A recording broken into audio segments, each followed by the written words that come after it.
বোলপুর শান্তিনিকেতনের পরিবহন ব্যবস্থায় নতুন দিশা দেখাতে আসছে টোটোওয়ালা অ্যাপ। এবার থেকে সহজে অ্যাপের মাধ্যমে টোটো বুক করতে পারবেন যাত্রীরা। ঠিক যেমন ওলা বা উবের অ্যাপের মাধ্যমে ট্যাক্সি বুকিং করা হয়, তেমনই অ্যাপ আপনাকে গন্তব্যে পৌঁছানোর সহজ ও সঠিক উপায় দেবে। যারা স্মার্টফোন ব্যবহার করেন না, তাদের জন্য রয়েছে ফোন নম্বরের মাধ্যমে টোটো বুকিংয়ের সুবিধা। এলাকায় চলা প্রায় 10,000 টোটোকে অ্যাপে যুক্ত করার পরিকল্পনা নেওয়া হয়েছে। ফলে পর্যটক ও স্থানীয় যাত্রীদের জন্য পরিবহন ব্যবস্থা আরও সুগম হবে। টোটোর লাগাম ছাড়া ভাড়া বৃদ্ধি, রুটের নির্দিষ্ট রেট তালিকা না মানা, পর্যটকদের সঙ্গে প্রতারণার মতো সমস্যার অবসান ঘটাবে উদ্যোগ। এছাড়া যানজট নিয়ন্ত্রণে গুরুত্বপূর্ণ ভূমিকা রাখবে অ্যাপটি।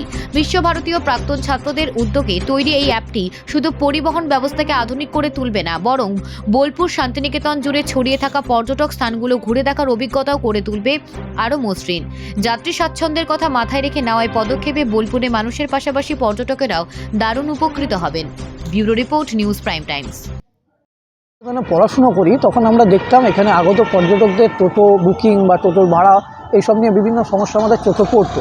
তো আমি এবং আমার যে বিশ্বভারতীর প্রাক্তন বন্ধু রয়েছেন, দুজন মিলে আমরা ঠিক করলাম যে একটা যদি অ্যাপ করা যায়, যেমন বিভিন্ন শহরে চলে রাইডার অ্যাপ, তো সেইভাবেই যদি একটা অ্যাপ এখানে পর্যটকদেরকে আমরা দিতে পারি, যে যেখানে অ্যাপের মধ্যে দিয়ে টোটো বুক করা যাবে, সেই ভাবনা থেকে আমরা এই উদ্যোগ নিই। তারপর আমরা দীর্ঘদিন ধরে এটার উপর কাজ চালাই।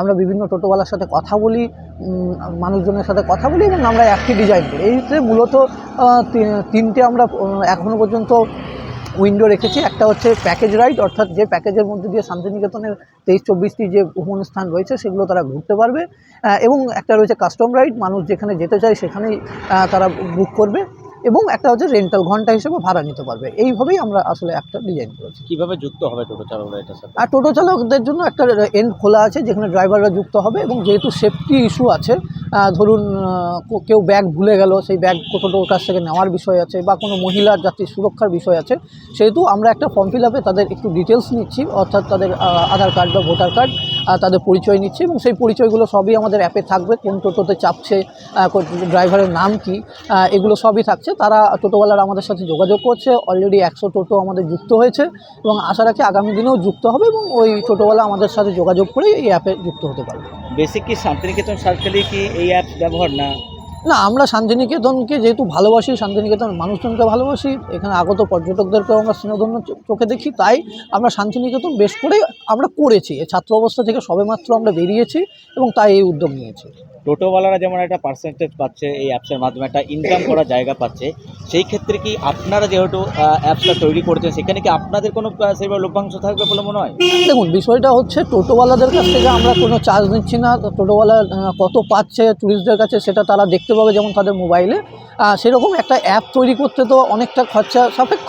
সেই জায়গা থেকে আমরা কিছুটা পার্সেন্টেজ আমাদের রাখছি, কারণ এই অ্যাপের যে চালানো, যে কস্টিং, বা অ্যাপটা তৈরি করার যে কস্টিং, সেখানে তো কিছুটা টাকা আমাদের রাখতেই হবে। বেসিক্যালি কি শান্তিনিকেতন পৌষ মেলা উপলক্ষে কি স্পেশাল কোনো সেইভাবে প্যাকেজ বা কিছু করা হয়েছে? হ্যাঁ, আমরা পৌষ মেলাতে যে চার্জগুলো এখানে টোটোর হয়, সেই জায়গায় আমাদের অ্যাপে কিছুটা ছাড় দেওয়া হয়েছে, যেখানে মানুষ সুলভে টোটো বুকিং করে শান্তিনিকেতন ঘুরতে পারে। আগামী দিনে কি এই অ্যাপস কি দীর্ঘস্থায়ী হবে বলে মনে হয়? দেখুন, আমরা যেভাবে সহযোগিতা পাচ্ছি, আমরা আশা রাখি দীর্ঘস্থায়ী হবে, এবং পুলিশ প্রশাসন আমাদের সহযোগিতা করবেন। প্রশাসনের কাছ থেকে আমরা সহযোগিতা পেলে এই অ্যাপ দীর্ঘস্থায়ী নিশ্চয়ই হবে। অ্যাপসের নাম কি দিয়েছিলেন? টোটোওয়ালা অ্যাপটার নাম TOTOWALLA। এটা গুগল প্লে স্টোরে সার্চ করলেই এটা আপনারা ডাউনলোড করতে পারবেন। আপনার পরিচয়? শুভনাথ, আমি বিশ্বভারতী প্রাক্তন। এটা প্রারম্ভিক যে ব্যাপারটা সেটা ঠিকই চলছে, স্ট্রাকচারগুলো রেডি হচ্ছে, এবং মনে হয় এবছর মেলার পরিধি অনেক বেড়েছে, এবং খুব সিস্টেমেটিকই হচ্ছে। যেহেতু অনলাইন প্রসেস, সেই জন্য কোনো দুর্নীতি হবে না বলেই আমি মনে করছি, এবং সমস্তই সিস্টেমেটিকে 6 দিন আমরা কাটিয়ে দিতে পারলে, এবং আগত সমস্ত যারা আসবেন মেলার ইয়ের জন্য, তাদেরও ঠিকমতো পরিষেবা আমরা বোলপুর শান্তিনিকেতনবাসী, ব্যবসায়ী সমিতি এবং প্রশাসনিক থেকে শুরু করে শান্তিনিকেতনের যারা আছেন, তারাও সব আগত দর্শনার্থীদের আমরা জানাচ্ছি। কত স্টল হচ্ছে? মোটামুটি এখনো পর্যন্ত যা আমরা হিসেবে পাচ্ছি খারাপ নয়, প্রায় 1500-র কাছাকাছি চলে গেছে। 5 বছর পর আবার বিশ্বভারতী এই পুরস্কারের দায়িত্ব নিল, কতটা নিরাপত্তা বা কীভাবে সবটাই থাকবে? না, সেটা আমরা সবাই হাত মিলিয়েই ব্যাপারটা ধরছি।